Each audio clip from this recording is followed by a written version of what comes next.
Hi guys, this is Buffy. Welcome back to my YouTube channel. Today I want to show you how to make this peplum flapped arm top. One arm is straight, another one is flap. So you get your material, unfold. You first make it unfold so that you get the front length measurements for both the back part and the front part. So my front length measurements from the shoulders to the waistline, mine is 19. Mine is 18, but you have to add 1 inch, that is sewing allowance. So I got 19. After getting 19, you start measuring with a neck. My neck is 3. Unfold, you get 3. Then the crossback, my crossback is 16. Then you add 2 inches on 16, that is 18. So 18 divided by 2, then you get your crossback. After getting the crossback, you have to remove 1 inch and you make it slanting to the neckline. You slant it up to the neckline, so that when you're cutting, you have to slant it.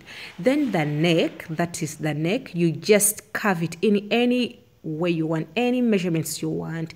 Me, I decided to use 3 inches out of the neck.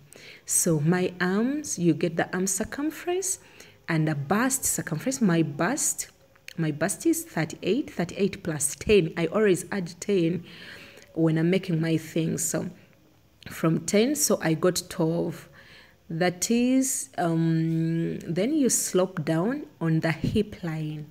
The hip line, when you slope it down, you have to make sure you remove 1 inch. That is a straight line.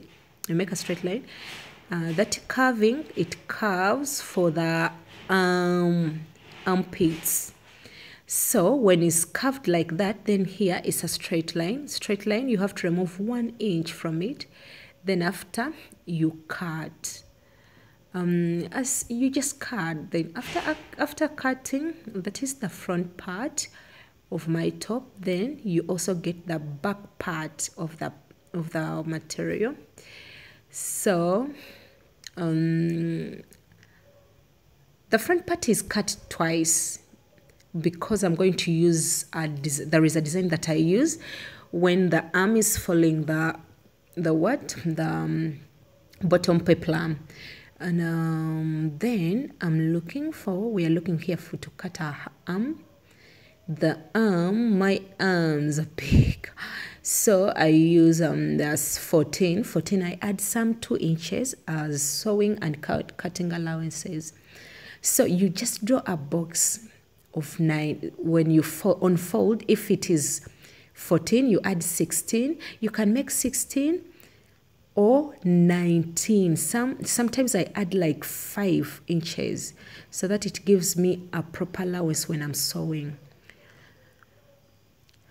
So you curve it in the corner, then down here it's straight, but you have to remove like 1 inch so that it's not straight from down.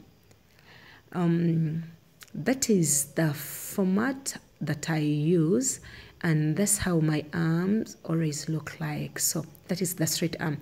The inches is 7 inches. It's not long, it's short. It's a short arm. So then now we are going to cut the peplum bottom part. The peplum bottom part, I used 180 degrees. When you fold that cloth on 180, so you start measuring from the upper corner to the bottom. Then you start moving like this, the tape measure, so that you get the good curve. It has to be equal. Then you cut, you cut it. Then after cut, you have to know what is the length of your client's or your length in inches. So mine is 8, but I had to cut. You have to add whatever you do, you have to add like 2. It is 8, but I had to add 2 inches for the sewing allowances, hemming there, cutting. Those 2 will always help you so that you come up with the correct measurements. So that is the peplum. That's how it's going to look like. And another thing, when you're cutting the arm, the other flap arm, you also cut it in that format. The bottom part and the arm, my one arm, you cut it in that format. And after, you have to lock it very well so that your outfit looks good inside and out. So sewing, I'm adding the first flap arm. After the first flap arm, I had to put that small design. You also cut it in a peplum way. You cut it in a peplum way so that it gives you that flap. So the zipper, I used a blind zipper. Next time I'll show you how to fix a blind zipper. So I used a blind zipper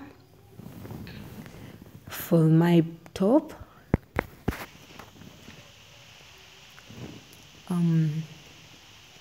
So this is my finished work. That is my finished top, finished peplum top. Let me know if you've learned something. If you haven't, I'll definitely give you another video. Thank you so much for watching. Love you. Bye bye.